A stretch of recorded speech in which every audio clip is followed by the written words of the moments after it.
Et bonjour à tous, c'est Olivier, j'espère que vous allez bien. Et cette fois-ci, on va s'attaquer à la fameuse machine 2 million. Pourquoi fameuse? Parce que cette machine a été créée en l'honneur des 2 millions d'inscrits, si je me trompe pas. Voilà, mais surtout, en fait, elle reprend l'ancien site de Hack the Box. En fait, juste pour vous retracer l'histoire, moi, quand j'ai commencé et que je me suis inscrit sur Xbox, on pouvait pas s'y inscrire comme ça. Il y avait en fait un petit challenge. Il fallait hacker la page d'inscription pour pouvoir s'inscrire. Et après, bon, ils l'ont enlevé, ils ont fait un mode d'inscription normal. Mais justement, pour se souvenir de ça, c'est un peu un hommage en fait, ils ont remis en ligne via cette machine ce site où il faut hacker l'inscription. On va le faire, vous allez voir, c'est plutôt fun. Donc voilà, donc la machine est lancée. On va prendre son adresse IP. Et donc, vous l'aurez compris, première chose à faire, on va lancer notre petit nmapper sur la machine, sur cette adresse IP. Allez, c'est parti. Voilà, donc on voit donc port 80, mais pas vulnérable, et port 22 pas vulnérable, et port 80, voilà. Donc ici, on nous sort ben, qu'il y a un nom de domaine. Ben, ce que l'on va faire, c'est qu'on va aller mettre notre adresse IP dans hop, pourquoi je dis sudo vi dans notre DNS mask. Voilà, donc on l'avait déjà. On va mettre la nouvelle à la place. On va faire un restart du Network Manager. Et donc normalement, si je ping cette adresse, cette URL, ping name or service not known, oui, c'est normal. Il faut juste, on fait juste ça, et voilà, on a la bonne adresse IP. Bon, ben, on va aller voir ce qu'il y a dessus. Alors, hop, on l'ouvre et on voit, voilà, qu'on a le site de Hack the Box. Alors, euh, vous pouvez vous balader dessus. Hein. En fait, le truc, c'est d'arriver à s'inscrire sur le site. Parce que si on clique sur Login, voilà, il nous faut un email et un mot de passe. Ok, si on s'en souvient pas, je pense pas que ça fasse quelque chose ici. Très bien. Revenons en arrière et allons nous y inscrire. Vous savez quoi? Avant de continuer, on va lancer Burp Suite parce qu'on va enregistrer tout ce que l'on fait. Ça nous servira pour plus tard. Allez, mon petit Burp Suite, il se lance. Ici, je vais mettre le proxy burp. Voilà, ça se lance. Voilà, donc proxy, on va aller voir l'HTTP history. Très bien. Allez, c'est parti. Join. Donc on va là. Join HTTP. C'est parti. Et là, on nous demande un code d'invitation. Si on regarde, voilà, il s'est passé quoi? YouTube, on s'en fiche. Est-ce que ça marche si je mets un add to scope? Voilà, il y a moyen de voir le scope. Attends, si je vais voir les settings. Alors, project, scope, voilà, on a notre truc. Alors, il nous a mis slash invite, on va le changer, ça, edit. Voilà, techniquement, est-ce que inclus subdomaine, ça, on s'en fiche. Si je mets juste ça, est-ce qu'il ne va m'intercepter que les HTB, c'est-à-dire que, par exemple, si je vais voir GTF Obin, normalement, c'est pas intercepté, mais si je vais là-dedans, que je clique par exemple sur login, ok, il les prend. Ok, très bien. Donc revenons en arrière ici. Comment est-ce que l'on fait? Ben, on peut déjà aller regarder dans l'inspecteur web. Voilà ce qu'il se passe. Donc on a eu ça. Très bien. Et en fait, ce que l'on va aller voir, on peut aller voir le code source aussi. Tiens. Hop, je vais dans le debugger et je vois ici que dans le code source, j'ai un invite API.min.js. Je peux l'avoir normalement ici. Si je descends, je vais plus bas. Voilà, là on voit qu'il y a du code JavaScript. Voilà, on vérifie un truc qui va permettre de vérifier le code. Ok, et c'est envoyé à verify. Ok, invalide, register. Ok, mais si on regarde un peu plus haut, où est-ce que c'est? Où est-ce que ce serait? Alors, hop, hop, hop, hop, hop, hop, hop, ici, voilà, on voit qu'on a un invite API min.js.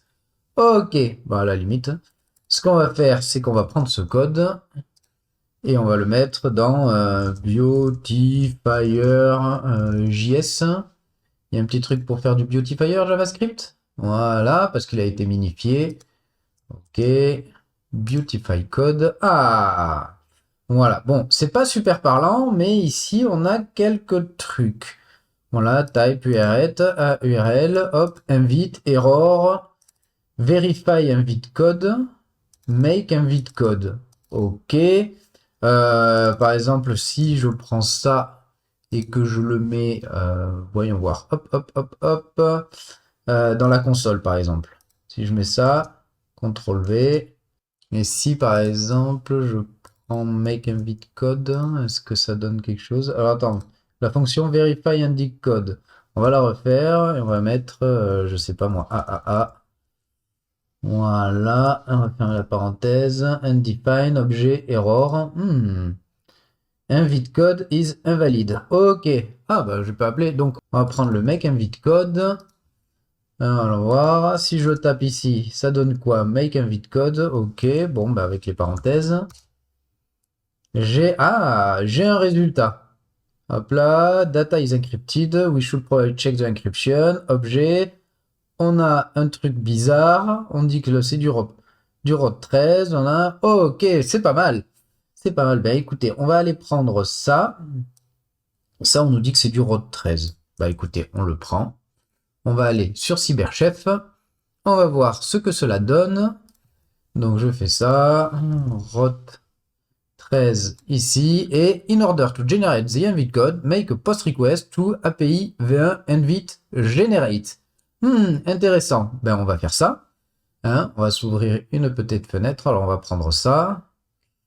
Hop, tout simplement. On va s'ouvrir la fenêtre ici. Et on va faire un petit curl-x, s'il te plaît, -x post, voilà, et en plus je l'avais déjà, generate. Et si je l'envoie, bim! Ah, c'est sympa. J'ai une réponse avec un code. Mais on me dit qu'il est encodé. Bon, vous l'aurez compris, il y a un égal à la fin. Donc si je mets ça, voilà, et que je fais ça, c'est de la base 64. Le ROT 13, on s'en fiche.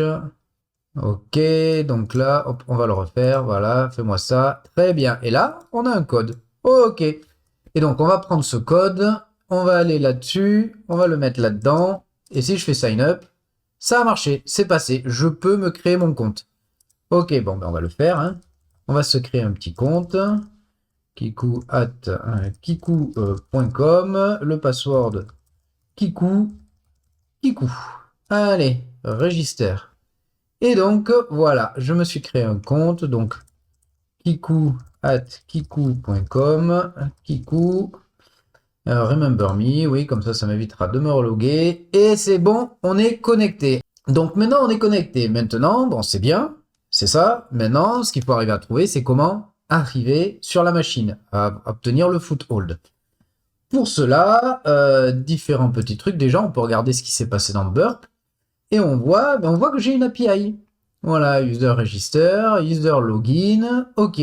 Est-ce qu'on ne pourrait pas avoir d'autres choses? Alors, en se baladant sur le site, on peut essayer de voir, par exemple, là, si on clique sur Access, on a les différents boutons pour générer, voilà, et on voit en bas à gauche, là, ici, là, que V1 User VPN Generate, V1 User VPN Regenerate, donc il y a une API derrière. Ce qui serait bien, ce serait d'énumérer cette API. Alors en fait, il y a un truc plutôt simple ici qui est donné pour l'énumérer. Alors, on va le prendre, je vais prendre ça, tiens, hop. Voilà, on va prendre tout ça. Voilà, je vais la dupliquer pour la garder, celle-là, même si je suis pas sûr qu'elle me serve plus tard. Voilà, et ici, on va mettre l'API, voilà, donc, si par exemple, je mets ça. Erreur 404. Voilà, donc on va continuer, on se dit, bon, c'est la V1. Alors, je prends ça, parce que là, en fait, là où on peut perdre un peu de temps, c'est se dit, tiens, API V1, non, ça marche pas. Et en fait, ce qu'il faut faire, c'est enlever le slash à la fin. Et si on enlève le slash à la fin, alors bien sûr, il faut enlever aussi celui-là de slash. J'enlève API V1, et en tapant ça, là, j'ai une réponse. J'ai une réponse avec les différents endpoints de l'API. Voilà. Et on voit qu'on en a 3 pour admin. Très bien. Bon, eh ben, on va aller les tester. Et pour cela, on va pas s'embêter. On va utiliser Burp. Donc, je vais envoyer celui-là sur le répéteur. Voilà. Si je le lance. Non, il n'est pas allé dans le répéteur. Hein, bon, bah écoute, on va les prendre, on va les prendre, on va les prendre. Non, mais ça va pas marcher en fait. Répéteur. Ah, si, ça y est, il est là. Donc si je fais ça, note found, ok. Bon, sur les redirections, il va envoyer sur le slash home. Ok, très bien. Donc, on avait dit, on vire ça, et si on lance ça, ok, 401, méthode notoload, et ben oui, normalement, normal c'est un get, donc on va faire le changement en get. Voilà, on va enlever toute cette partie-là, qui ne sert à rien, et si je l'envoie, voilà, j'ai le résultat. Et bien on va aller essayer ces différents résultats, et ici on a un get simple qui permet de savoir si on est admin ou pas. Ok, bon, ben on va la prendre. Voilà, on va prendre toute cette API. On va la mettre ici. Voilà, j'envoie. Et message false. Ok. Il me dit, t'es pas admin. Ce qui est normal. Ce qui serait sympa, c'est d'arriver à passer admin. Donc, qu'est-ce qu'on pourrait faire? Update. Mettre à jour un utilisateur. On va voir si on peut se mettre, admin. Et c'est un put. Ok, donc ben, on va commencer. On va mettre ça ici. Voilà, on va lui dire changer la requête, post. Nous, on veut du put. Et si je fais un send, voilà, on me dit danger, invalide content type. Ok, donc c'est cette ligne-là, il veut pas ça. On va essayer le plus commun, c'est le JSON. On renvoie. Ok, là on a passé le filtre. Il nous demande missing parameter email. Ok, ben on va commencer, on va mettre l'email. Donc on fait ça. Alors hop, email, deux points, et mon email c'était kikou@kikou.com. Hop, et on ferme les accolades. C'est parti, send. Ok, missing parameter, is admin. Ok, bon, on va rajouter. Hop, is admin.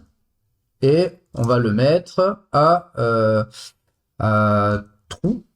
True, peut-être. Ok, send. Non, variable is admin needs to be either 0 ou 1. Ok, bon, bah, on va mettre 1. Send. Ça a l'air d'avoir fonctionné. Comment est-ce qu'on va le vérifier? Ben, on va retourner là-dedans, on va prendre le v1 admin hôte et on va faire un check si l'user est admin. Alors, API, v1, ben, on va la prendre, allez, admin hôte, v1, hop, ici, et on fait un get. On va l'envoyer. Message true. Donc maintenant, je suis admin. Ouais, c'est génial, ça tombe bien. Alors, dans les phases de test, si on aurait pu passer par celle-là, et celle-là nous aurait dit qu'on n'était pas admin. Attendez, est-ce que je peux pas juste le faire pour vous le montrer? Alors, j'ai envoyé celui-là sur le répéteur aussi. Voilà, il me le duplique. On va revenir en arrière sur celle-là. Hop, setting update. Is-admin, je vais mettre 0. Voilà, il m'a mis à 0. C'est-à-dire qu'ici, si je vérifie, je suis bien à false. Et donc, hop, on va prendre admin VPN generate pour le vérifier. Ici, à la place d'ici, admin VPN generate, on avait dit que c'était un post. Voilà, send, unauthorized. Alors que si ici je me mets admin, hop, et que là je le lance, boum, c'est bon. Alors là, ça passe, c'est plus unauthorized, mais il nous manque des paramètres. Ok, donc en devenant admin, on peut générer une config VPN. Ok, bon ben on va le faire. Hein. Missing parameter username. Username. On va virer ça. Et ici, mon username, c'est Kikou. Send. Et là, j'ai un résultat client, dev et tout comme ça. C'est un résultat brut. On peut voir des trucs comme ça. Donc, ce que l'on faut voir ici, c'est qu'en fait, on va se supposer que la sortie, c'est un genre de cat ou d'un fichier ou un truc comme ça. Parce que ça, c'est le contenu d'un fichier au VPN. Donc, si on se dit, ben, il y a eu une commande qui fait cat quelque chose, peut-être qu'on peut faire de l'injection. Donc là, j'ai mon Kikou. Si je fais point virgule, alors je vais le mettre comme ça, point virgule ID. J'envoie. Il se passe rien. Avec un espace peut-être, send, non plus. Si je mets par exemple un dièse, Imaginons que c'est du bash qui est exécuté et que j'envoie. Et là, effectivement, on peut faire une injection de commande. Donc, il doit y avoir un bash derrière qui fait un cat d'un fichier. Et donc, en faisant ça, on lui dit, il nous doit faire un cat ou un username. Là, il prend Kiku, qui est peut-être le nom d'un fichier. Il fait kiku.ovpn. Et ben nous, on lui dit, point virgule, tu fais un ID et tout ce qui est après, on l'arrête. Et il nous affiche ça. Bon, allez, continuons. Donc, on a l'injection de commande. Donc, une fois qu'on a l'injection, qu'est-ce qu'on fait? On fait un podcat. On va aller se chercher un river shell. Voilà, river shell. On va aller prendre celui que j'aime bien, celui-là. Voilà, à la place de ID, on met ce truc-là. On va remplacer notre IP par l'actuel, qui est la 10.10.14.68, 10.10.14.68. Et normalement, si je lance, c'est bon. Je le lance et effectivement, j'obtiens une connexion. Voilà, donc on est arrivé sur la machine. Mais on est wdata. C'est-à-dire, bon, avant de continuer, l'énumération, bon, on peut le regarder. LL, ça passe, non. Si je fais ls/home, j'ai un admin, mais si je fais un ls/home admin, j'ai un user.text, oui, ça passe. Mais si je fais un cat du user.text, je ne peux pas, je n'ai pas accès. Donc il faut arriver à devenir admin. Donc première étape, alors déjà, alias ls égale tiret lah-color. Comme ça, on peut voir ce qu'il y a dessus. Et qu'est-ce qui saute aux yeux? Déjà, dans ce répertoire, c'est le point .env. Ok. 4.env. Et on a username, mot de passe. Ok, on va le prendre, on va le sauvegarder, ça peut toujours être utile. Avant de poursuivre, on va juste par exemple regarder le routeur.php. Et on avait dit, est-ce que generate, ça y est quelque part, non? Attendez, on va essayer en fait de trouver, hop, de trouver l'entry point du truc ici. Hop, on avait dit que c'était l'API, il y avait le mot generate. Ok, bon, on va prendre ce mot-là. On va faire voir grep-ri. Non. Generate. Voilà. On voit que j'ai un kiku.ovpn. Ok, très bien. API controller, API generate VPN. On va aller regarder ce fichier. VI, hop. Fait une recherche sur generate. Ok. Est-ce qu'on a le code quelque part du generate? Generate code. Voilà, generate. Ici.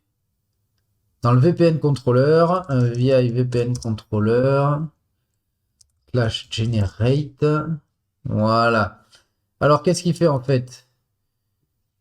Ok, donc, on l'a là, il vérifie 2-3 trucs. Il remove les special chars. Ok. Ça, mais de l'username. Ok, ce serait intéressant d'aller voir ce que c'est. Pour voir comment en fait il essaye de bloquer les trucs. Et après, tu as une fonction download VPN où en fait, il cherche si le fichier existe, il a un download VPN ou un regenerate VPN. Ok. Et donc, regenerate user VPN, il y a un gen.i. Voilà, exec bin bash gen.sh user. Et nous, en fait, on va se caler là. Et on a fait point virgule et une commande. Voilà. Et c'est ça qui a permis d'exécuter ça. C'est voilà, très dangereux. On peut très bien aller voir ce truc-là. Remove special char. Pourquoi on l'a ça, ce truc-là ici, remove special char. Oui, voilà, il remove juste espace, tiret, et il replace. Voilà, des trucs avec des tirets. Ok. Bon. C'est bon. C'est en fait, voilà. Mais il vérifie pas s'il y a du dièse, du point virgule. Je pense que ça aurait marché avec point virgule aussi. Allez, continuons. Ce qu'on a obtenu, on a un mot de passe. Et user admin. Écoutez. SU. Admin. tape le mot de passe, on est dedans. Voilà. Donc CD, LL, et on a le user.test qui appartient au groupe admin. Donc voilà, on a le premier flag. Maintenant, il faut faire le privesc. Et en fait, il y a de l'énumération. Vous pouvez, si vous lancez l'InPeas, il va vous dire, il y a un indice. Ce qu'il y a, en fait, c'est ce qu'il faut aller voir. Ce sont les mails de l'admin. Donc, si on va dans cd/var/mail, qu'est-ce qu'on a là-dedans? On a un mail à admin. Si je fais un cat de admin, j'ai un petit indice qui me dit ce qu'il va falloir regarder pour pouvoir passer route. Voilà. I know you're working fast, blabla. Donc la personne, il y a une migration de base de données, il travaille rapide, c'est comme ça. Et il demande est-ce qu'on peut mettre à jour aussi l'OS parce que apparemment il y a une CVE sérieuse, that one in overlay fs fuse. Donc ce qu'on va faire, c'est qu'on va aller voir, on va prendre overlay fs, on va aller sur Google. Voilà, ça on n'en a plus besoin. Voilà, et on va mettre CVE ou tiens, exploit. Exploit. Voilà, et donc là, on va obtenir plusieurs résultats. Alors, tentative de celui-là, fail. Lequel j'avais tenté aussi, il y a celle de Datadog. On pourrait essayer de voir, j'avais fait une vidéo dessus, voir si elle marche, mais c'est pas celle-là que j'ai utilisée la dernière fois. Tentative de celui-là, fail aussi. En fait, on devient route. Mais plus aucun fichier n'a le droit, n'appartient à route. Ils appartiennent à nobody, donc pas bon. Et si on regarde un peu, voyons voir où est-ce que ça peut être. Après, en fait, il va falloir en tester plusieurs. Si je fais CVE et GitHub, voilà, celle qui fonctionne, c'est celle-là. Voilà, donc je vais vous montrer avec celle-là et après on va tenter celle de Game Overlay de Datadog et on va voir si ça fonctionne. Donc ici, ce que l'on va faire, ben déjà on va aller là et on va voir ce qu'il nous dit. Donc, qu'est-ce qu'on nous dit de faire? Un fuse machin, un make all déjà. Donc le but étant de récupérer tout ça. Bon, ben ce qu'on va faire download zip. On va aller le mettre dans notre répertoire, donc c'était temp 2 million, voilà, save, et on va aller uploader ça sur la machine, donc c'est des /temp, hop, une autre petite fenêtre, qu'est-ce qu'on disait, donc on est dans 2 million, on va faire un upload, non pas de l'InPeas, mais de la CVE, et on va le faire un tout petit wget, récupère le moi, voilà. Donc, je l'ai bien ici. On va l'unzip. Voilà. CD CVE. Ok. Et donc, on nous avait dit make all. Make all. Donc, il y a plein d'erreurs. Mais si on regarde dedans, on a bien eu notre fuse.exe, notre GC et notre exp. Donc, le truc qui est expliqué, il faut lancer ça. Ok. Bon, on va lancer ça. Non, bien sûr, ça, c'est pas bon. Qu'est-ce qu'il m'a fait? Voir. Ah voilà, là c'est bon. Je le lance. Pas de réponse. En fait, ce qu'il faut faire, c'est ouvrir une autre fenêtre. On va cette fois s'y connecter en... non, c'est pas cette IP-là. En SSH. Allez, c'est parti. Alors, où est-ce que je l'ai l'adresse IP? On va prendre là cette adresse IP-là. Voilà. Très bien, yes. Le mot de passe, on l'avait sauvegardé. C'est lui. Je suis dessus, oui. Ouais, c'est bon. Hop. Voilà, on est sur la machine. Et là, si on regarde, il explique qu'il faut lancer ./exp. cd temp cv temp cve ./exp. Et il s'est passé quelque chose. Et effectivement, là, je suis passé route. ID, route, donc ok, voilà. cd/route. LL, voilà. J'ai accès au fichier. Ok, voilà, la machine elle est finie, c'était très intéressant. Maintenant, on va peut tester le Game Overlay de Datadog, voir s'il était intéressant. Donc, alors, la vulnérabilité avec le Game Overlay de Datadog, si on cherche GitHub ici, Ici, on a un lien, ok. Et là, we make available the 10 reproduction using the proof of concept created par Xeneki. Voilà. Bah, c'est celui que exactement on a utilisé et j'avais utilisé lors de ma précédente vidéo sur le game overlay. Voilà, c'est exactement celui-là. On l'a réutilisé ici pour le 2 million et ça nous a donné accès à la machine. Voilà, voilà. Alors, c'était très sympa. Très sympa. Je vous la conseille, cette machine. On voit comment un peu énumérer une API. Et c'est surtout que, pour ceux qui ne l'ont pas fait, arriver à se générer un code d'invitation, comme à l'époque du site Hack the Box d'avant. Voilà, voilà. Bon, ben, j'espère que ça vous a plu et je vous dis à très bientôt. Tchuss!